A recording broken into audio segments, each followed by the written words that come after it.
This book was on a stand. I'd like to read you a page. My back over my hips as I ask if we should take our clothes off. And he's saying yes before I finish my sentence.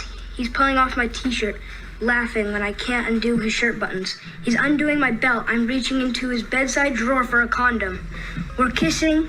Again, we're rolling over. Obviously, you can see where this is going. I don't know if it's because we're feeling especially emotional or just tired, or these past couple of weeks have been too much. But this reminds me so much of the first time we had sex. We were both fucking terrified, and the whole thing was kind of terrible because we didn't know what we were doing. But it was good too, so good, because we were a mess of emotions, and we were scared and excited, and everything felt new. So this sort of feels like that. Nick touches me like he's scared that any minute. Now, this book was at my middle school, and it was on a stand. When I rented it out to show my dad it, the librarian asked if I wanted more and if I wanted a graphic novel version.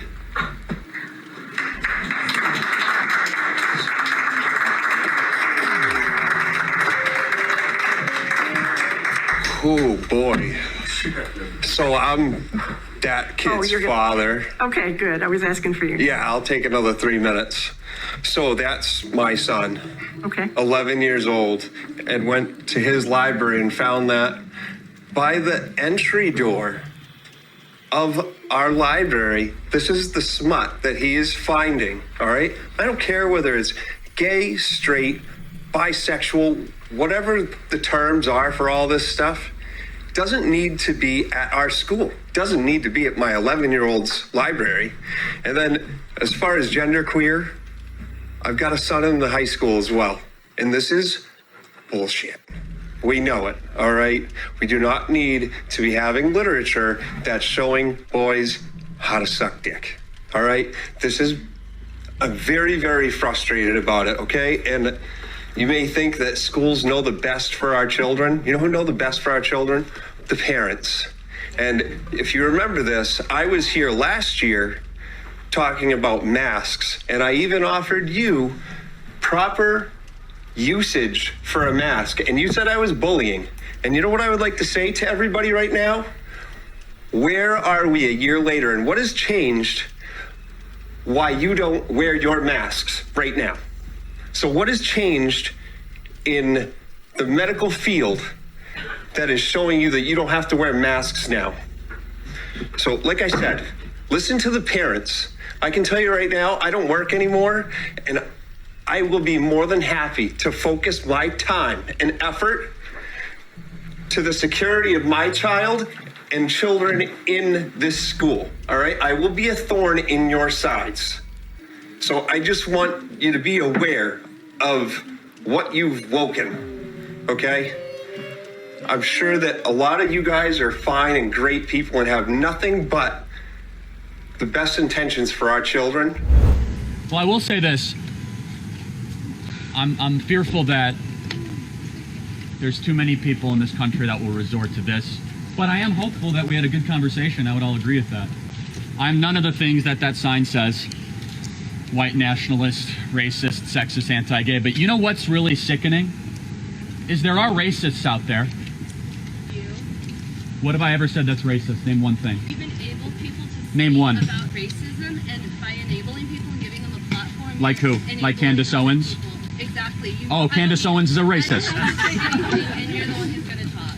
Name one thing I've ever done that's racist. I don't have to speak to you any more than I have to, but the fact that you're talking to these people with such hate, you're going completely against what you're saying.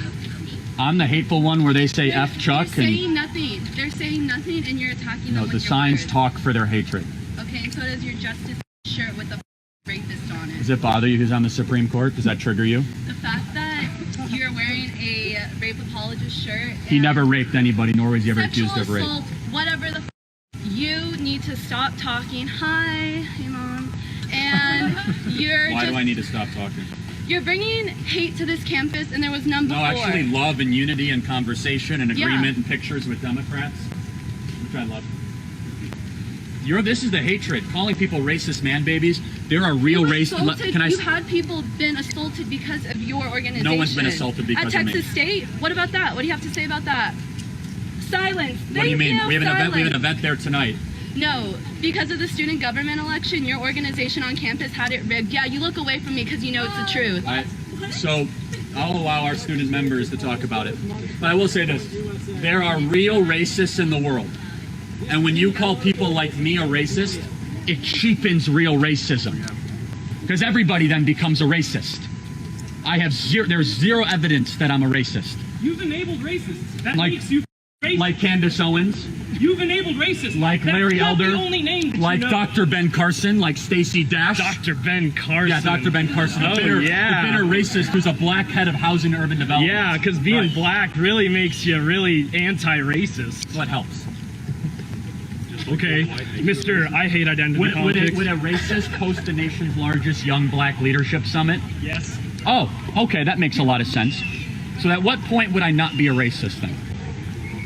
When you stop enabling racists. Name one. All of your supporters. All of these mother people are racist? That's an unbelievably racist thing to say. Whoa, that's assault.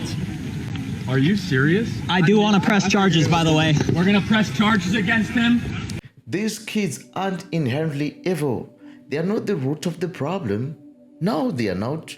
They are a reflection of the garbage that's being fed to them day in and day out by their woke, agenda-driven professors.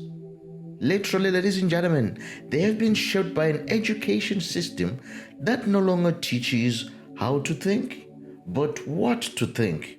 A system that pushes ideology over truth. Can you imagine an emotion over reason, activism over accountability? Can you imagine? The real battle is for their minds and ultimately their souls. You called our campus an island of totalitarianism. You said you should see what these people believe, what they think, that SF State is much like Stalingrad or Leningrad, a Maoist-type concentration camp. Now look, I think they could have done a little better job with the architecture and all. But also, a campus that's totalitarian, as you said, this is literal. You said on your podcast this, you did. You said this, I'm talking to both of you. You said this on your you said this. Okay, I said island of totalitarianism, but I agree with everything she said. So, anyways, on your podcast, you said this, and I don't think an island of totalitarianism would be hosting this event for you to come debate people fairly, no? Last time I was here, they didn't. they only did because we threatened to sue them. Yeah. That's why we're here today.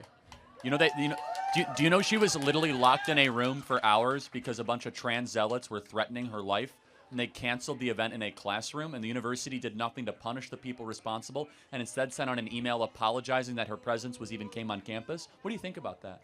I think that if people should do protest peacefully, try and debate with logic and facts like we're trying to do now, and that. So you would condemn what happened 2 years ago to me on this campus? I think violence is condemnable without logic and debate, but I'd like to bring up that I don't think sometimes you guys are here fairly when you come to debate people. I watched a debate that you had with Texas A&M where you brought up... Come up. Come up. Come up. Come up. Come up. Come on. Come on up. Right here. This mic is for you. Come on up. Walk her up. Look, I'll say very briefly Come up to the mic. you. You said you had every intention of approaching this conversation of truth. Absolutely. Do you believe that men can get pregnant? No, you're not. Come on up. That's a complex issue that It's I don't not complex. It's not a complex issue. Okay, I'm not going to answer that because you guys Well, asked me to be on you're interested in the brief truth. If you Yes. cannot say if men can or cannot get pregnant, you're clearly not interested in the truth. I am. I don't want to give you an untruthful answer, so I'm going to continue to my next I will topic. give you the answer, the only answer. It's no, men cannot get pregnant. Okay, I will accept that as your answer. Now, I want to show to the crowd this photo. Anyone wants to look at that? Charlie Kirk showed at a debate at Texas A&M as proof that Kilmar Abrego Garcia, yes, he has it right there, is a criminal with very photoshopped, very... No, look at that. It's called labeling. Do you know what a label is? No, Trump when you used that. drink a water bottle, is that photoshopped when it labels something and describes it? It was There's a photoshopped difference between as labeling proof and that- hold on. These tattoos are not photoshopped. They're No, they're not. labeled. Do you know the difference between a labeling and a Photoshop? I understand. Please don't be condescending to me. Hold on I have a second. photo of both. Hold on a second, right Mr. here. Mr. Debate Champion. If it's correct, Sir, I'm trying to hold on engage second. you in a Let me finish respectful my debate. thought. Please Let me reciprocate. finish my thought. If it's true that there is nothing wrong with the tattoos on his hands, why did his girlfriend blur it out in all the images she posted? I cannot speak to what his girlfriend has or hasn't done. Because you all know I can I'm show right. is right here. He doesn't have MS-13 tattoos. Literally right here. Has that been proven? Is that factual? Yes, it is. Trump has used this labeling to try and prove that he's a part of. Next question. Thank you very much. Okay, I'm part religion. Will you let me debate you on religion? No, Because we got a long I'm line. man of Thank you. Charlie is truly a warrior in the fight against ignorance. Day after day, he steps onto the battlefield, armed not with rage, but with reason. With reason, facing down mobs of misinformation, emotional outbursts, and intellectually shallow arguments. Yes, ladies and gentlemen, he brings truth where there is confusion and logic where there is pretty much insanity. I thank God for Charlie, man. He's so bold, to face all those people. And honestly, I don't have any idea how he does this, to be honest with you. But with patience, with clarity, and courage, it's truly extraordinary. It's truly extraordinary because many would choose to be silent or to play it safe. But Charlie always charges forward. He always charges forward, challenging the lies that the so many have come to accept as truth. You see? So he's not just speaking, he's standing, and that kind of resolve, it's rare and it's deeply needed, especially in this generation. Arguing with many liberals today feels like a complete waste of time. Not because the issues don't matter, no, but because the mindset has been so deeply conditioned. You see, they don't listen to understand. No, they do not. They listen so that they can respond. You see? Their aim really is to win an argument, not to seek the truth. And that's terrible. It's not a dialogue, it's a performance. Literally. You can represent facts, ask sincere questions, and appeal to logic or to even shared values. But often it falls on deaf ears because they aren't listening. And why? Because the conversation was never about discovering what is right in the first place for them. It was about defending a worldview, no matter how inconsistent or irrational it may be. It doesn't matter for them. And until there is a willingness to truly hear and to consider another perspective, meaningful discussions becomes nearly impossible. Ephesians 4 verse 18 says, they are darkened in their understanding and separated from the life of God because of the ignorance that is in them due to the hardening of their hearts. This verse is a sobering reminder, ladies and gentlemen, of the spiritual conditions of so many in our world today. It shows us that ignorance isn't just a lack of information, but it's a result of a deeper spiritual problem. You see, a hardened heart. A hardened heart. When people willingly resist God, their ability to discern truth becomes clouded. It becomes clouded, and their understanding becomes darkened, and they lose touch with the very source of life, God Himself. God Himself. The tragedy is that many don't even realize they are blind because the darkness has become like a normal everyday life for them. It has become part of them. Can you imagine? So, is there hope? I would like to believe there is. If the heart can be softened through repentance, humility, and the work of the Holy Spirit, then the light can break through and understanding can be restored. It's a call for believers to pray and to speak truth in love. Speak truth in love and never to stop shining their light in the midst of the darkness. My greatest desire above all else is that one day they will come to know God, truly encounter Him, and find a peace that surpasses all understanding. I long for them to lay down their own burdens, their fears, and their restless strivings, and instead find rest in the refuge and in the grace that only Jesus, God, provides.